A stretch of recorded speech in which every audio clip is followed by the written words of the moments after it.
her fault, and that she can't draw unemployment?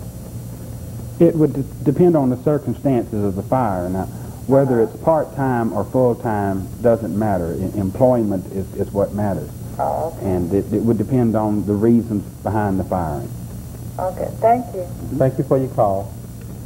Mr. Moore, if a worker is laid off or fired or whatever, if they want to draw unemployment, what are the procedures for applying for unemployment compensation? Are there any specific documents that one should bring to the office? What are the procedures and what documents should they present? Well, primarily they need to bring their Social Security card.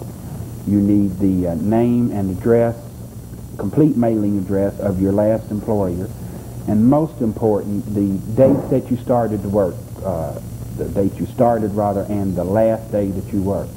If they give you some type of separation information, then be sure to bring that with you, but it is not necessary. They don't have to give it, and it isn't necessary for you to have it in order to file. And where should they report to apply? To our office on Spring Hill Avenue. Now, we do have itinerant points. Every other Tuesday, we have them in Bay Minette, and the next Tuesday they're in Foley. On Thursdays, they're in Jackson, and the following Thursday they're in Chatham, Alabama. Okay. We have another caller on the line. Let's go back to the line. You're on Employment Outlook. Yes, sir. I need to find out some information. I was working, and I was laid off at 6 months pregnant, and I'd like to find out if I'm eligible to draw my unemployment. My doctor says that I'm able to work, but...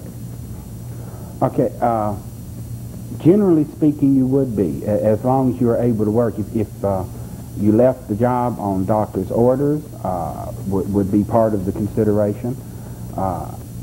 If you are physically able to work, you would be eligible to draw.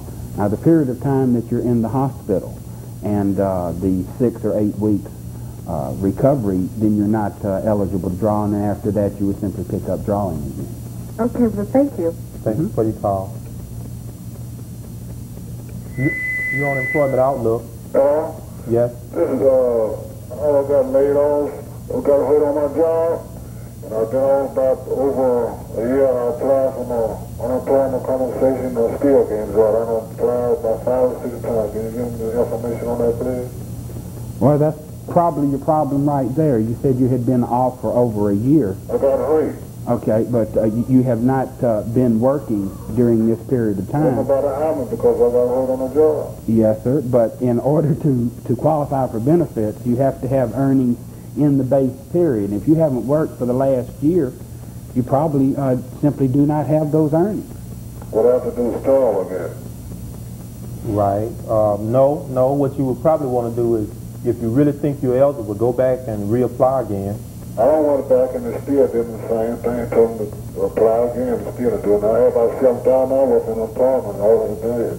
Right. Well, the way they go on those base periods, you just have to have money in a certain base period, and that's just the way it goes. So maybe you'll be able to find a job soon.